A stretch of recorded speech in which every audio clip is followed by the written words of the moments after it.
Hello and welcome back to the Villa Filler podcast. I'm here, as always, with my good friend Dan Wiseman. Dan, it's been a little while. Again, there's not really been too much happening, has there? Everything has been a little bit quiet, mate. How are you doing? Yeah, it's been like that for a long time, mate. Honestly, the whole summer, I will go as far as saying, Yeah, by like the first week, like the rest of it has been pretty quiet. I mean, it's very good though. It's very good. It's very important that the club gets these players in early, allows them to be a part of the whole pre-season. Obviously, I know we're still looking to get a few bits and pieces done and everything like that, which would be brilliant. But the crux of the business we did very early, and I think that's put us in good stead for what was, I think it's fair to say, a very good pre-season. I think looking at that's a controversial opinion for some. yeah, mate, it always is. Bloody hell. Yeah, But true. honestly, I don't think you can. I think it's been pretty good. I think that like the results look good. The players look all right. I think we're starting to get. We've tested a few things. The young lads look good. I'm pretty happy with how it's gone personally. But yeah, aside from that, mate, it's been a while. But we were literally just saying before we hit record, mate, how quickly it's all come around. The season kicks off. 12 days from the time we're recording. So when weekend after next, Community Shield gets going this Saturday, which is always a good curtain raiser for the season. And then we're back into it, mate. It's crazy. I think EFL starts as well this weekend. Am I right in It saying does. this? Yeah, Yeah, that all gets back in the going. So trenches. blimey.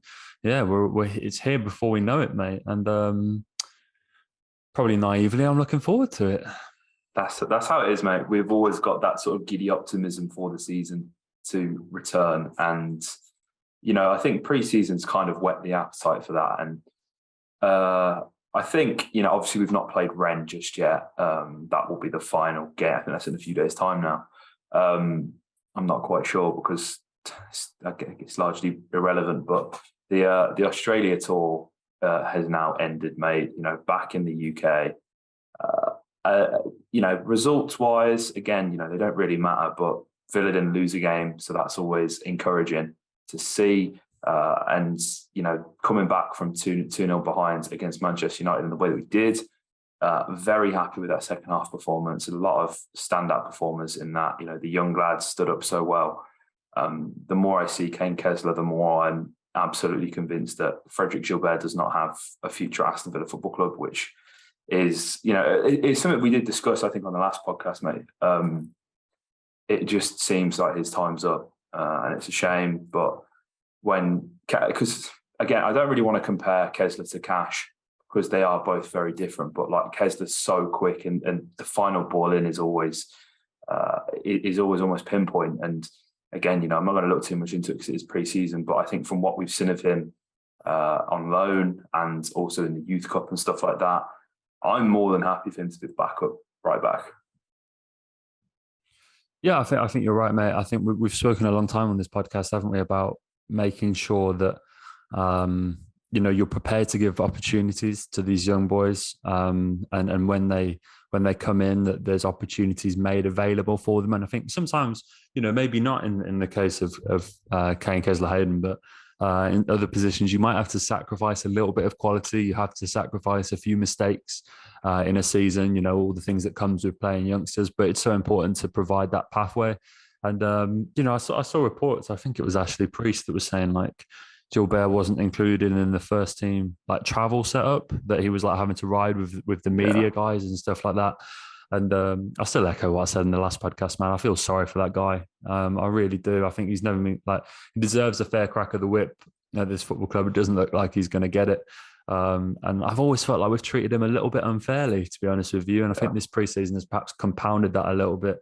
I think he's stayed very professional. So he still seems to be happy to be around. But we need to organise a sale now. We need to find him a good home. He seems to do very well in his own home league in France. So hopefully we can sort a nice move out for him there. Because he's performed very well for Strasbourg. So hopefully there'll be a long list of suitors over in Liga. And hopefully we can find him that. But yeah, I think as for Kessler Hayden, I'm very excited to see what he could do.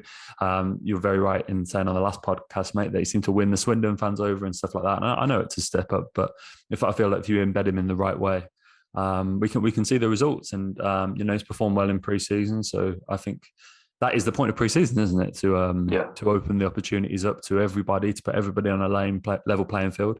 Whoever takes those opportunities deserves the spot, and I think Kane has. I think it's funny with how this pre-season's gone, mate, because Leon Bailey is a player who didn't have one and has had so many injuries that it's hard. We've lost count of how many he's had since coming to the club in such a short period of time, and he really shone against Manchester United. He takes the goal absolutely fantastically, and I think you can look at that. It's against David De Gea. There were a few first teamers that he was actually up against at the time as well.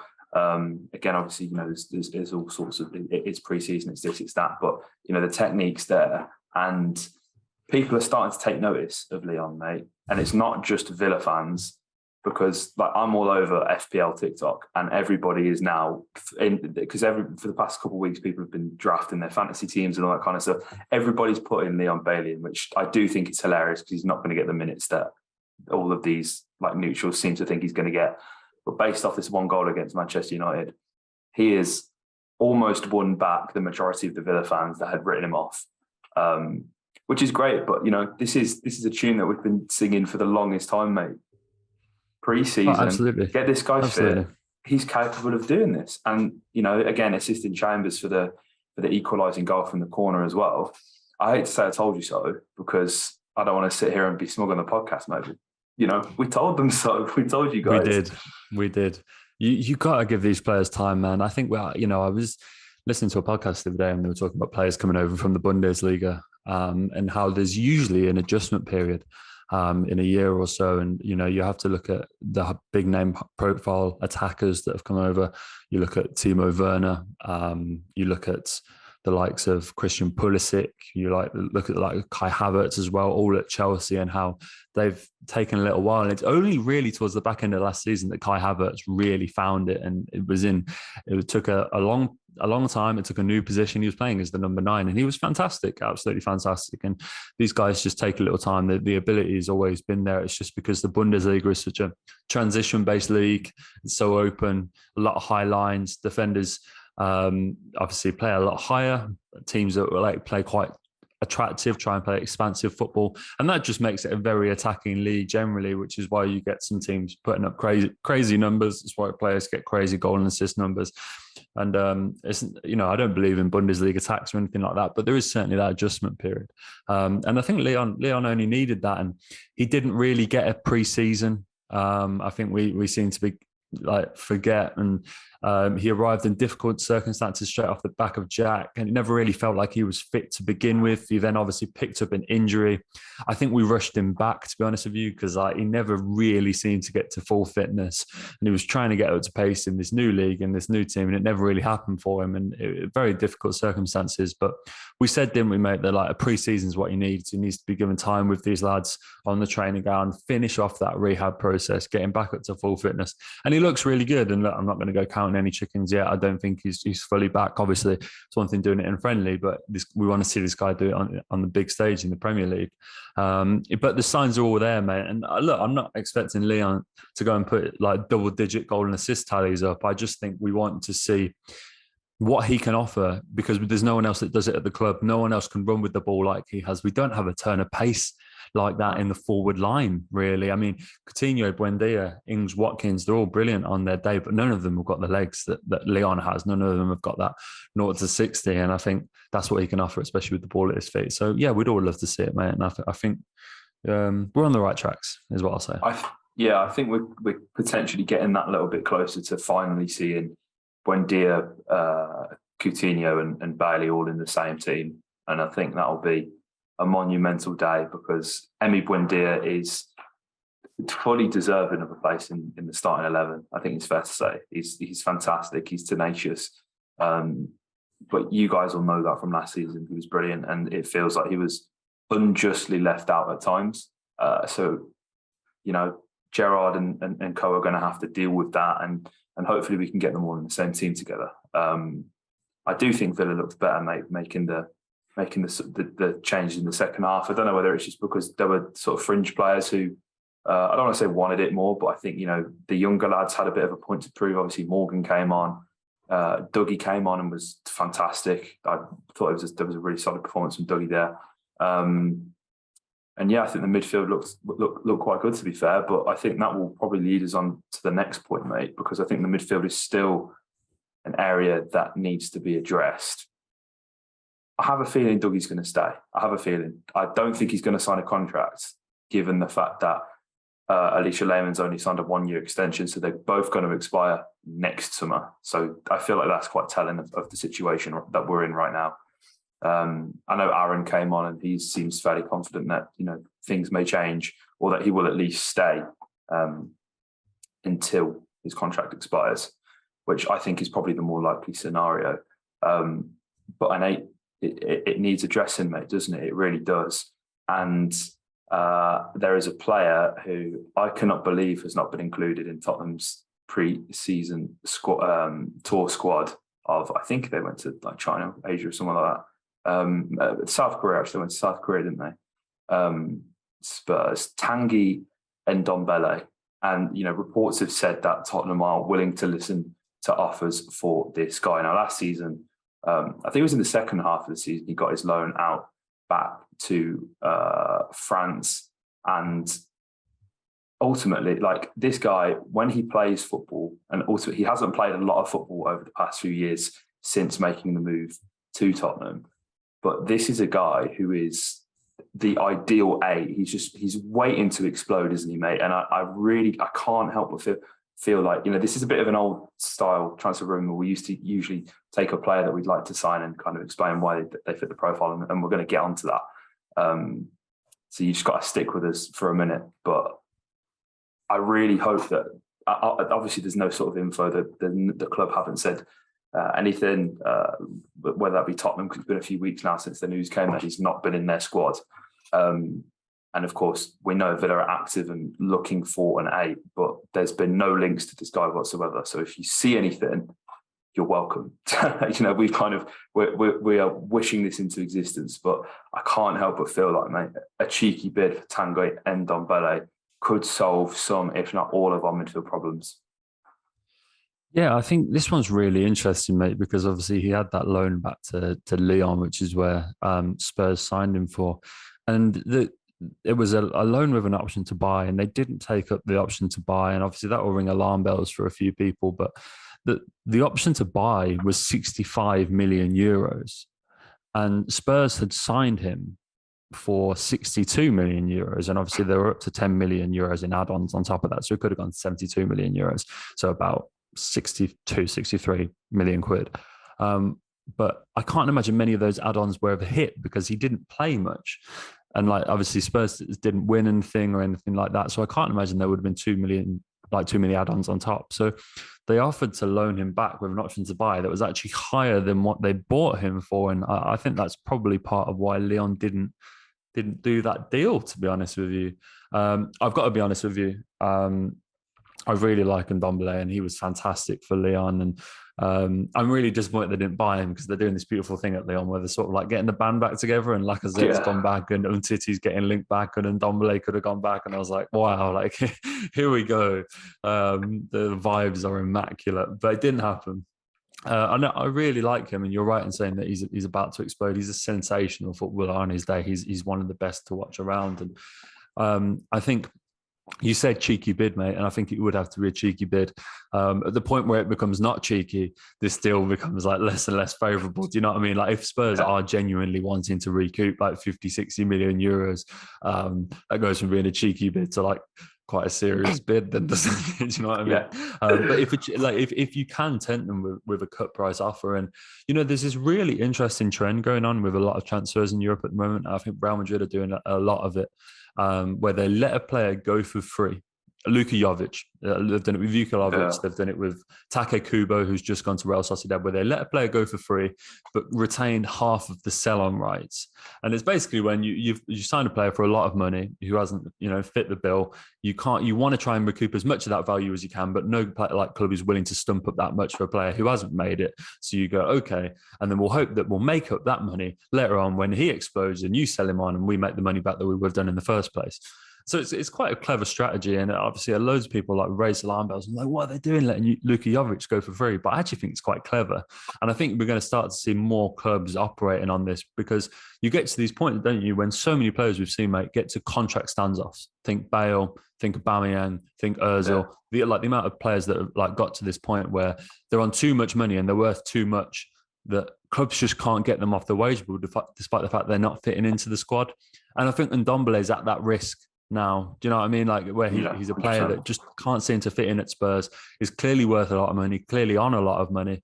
And this sort of letting them go for free and retaining half of the rights later down the road is quite interesting. And I think offers like that do become quite appealing when you get to this point with players where you can't fit them into your squad. And I think maybe something like that could be worth it. And it's risk-free for all. And yeah, who knows, mate? Who knows? I think that's a really interesting profile of player. And I think with Kamara, you spoke about, just briefly before I throw it back to you, getting that 3, Coutinho, Bailey, Buendia, into a team. I think someone like Kamara allows that. And I think when you've got these players who are happy playing as a slightly deeper rate, I think it's going to bring the best out of Dougie, should he stay. Hopefully he signs that new deal. But if not, I think someone like Ndombele, when you've got that anchor next to him, could be really good fun.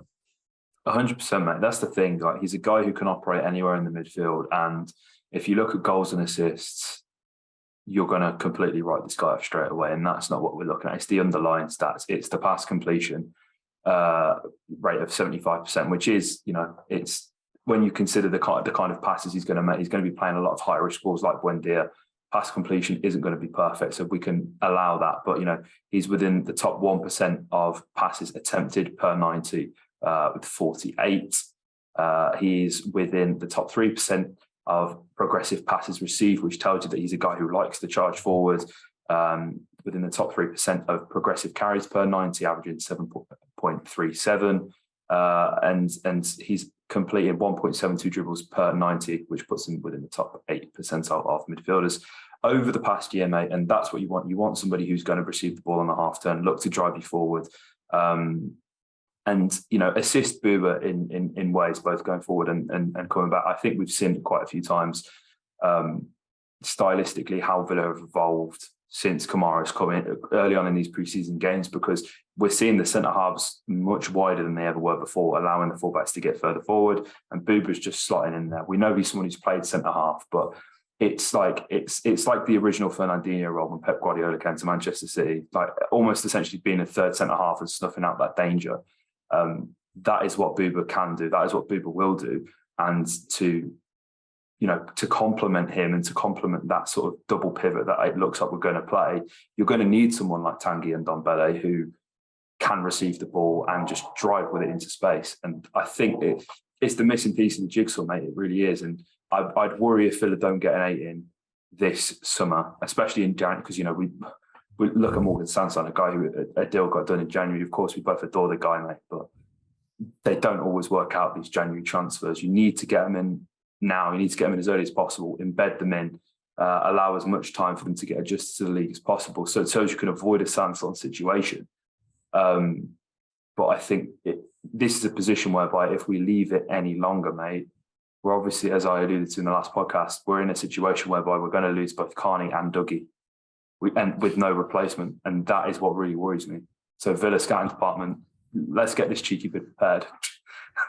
Yeah, 100%, mate. I think we've seen, I know it's obviously early, in inverted commas, doors with Dougie, but Stevie seems quite relaxed on that front. Obviously, he was asked about Luiz, I think after our last game, and said he loves him as a player, said he's been absolutely fine, really professional, so he's got no issues on that one. And he's like, yeah, we'll play it ear to ear and stuff like that, week by week, and see what happens. He seems quite relaxed on that front, and I think Douglas is a player who I actually respect for buying into the project as much as he has. I like him on that front. I think he went through some really difficult years. I think we've played him probably out of position. Obviously, it was quite a rude awakening, I think, coming to English football and going through some really tough times with us. But he's stayed very loyal. He's always stayed very professional. I think he'll be really good to have around. And I think with that proper anchor behind him, I think he's another player that we can really benefit from. And Maybe it's one where we want to see what kind of levels he can reach this season before, we decide on the offer on the table and stuff like that. But yeah, here's hoping, mate. Absolutely. So, guys, let us know in the comment section down below what you've thought of pre-season and also your thoughts on Ndombele or any other potential suitors for the number 8 position. Again, if you guys haven't checked out, episode 2 of the Andy Gray podcast dropped on Friday. It'll be linked at the end of this podcast. Make sure you give it a listen. It's an absolutely fantastic episode, and we've still got another 2 parts of that to come. And I think as well, I know there's been a few complaints. I'm going to try and get stuff up on Spotify. I think it's only right for the new season we try and be as accessible as possible. Do you know, I saw a tweet. Someone tweeted best Villa podcasts, and there was a few shouts. Like, really appreciate the people who mentioned us. But somebody said best on YouTube, part of the whole, and then they were like best on Spotify is this one. So that made me think, right, we need to be back on Spotify. So we could be the best on both. Yes, that's what we want, mate. That's the plan. We want to take over the world one podcast at a time. So yeah. Hopefully this may be on Spotify as well. See how I'm feeling tonight. But yeah, like, comment, subscribe, and up with Villa.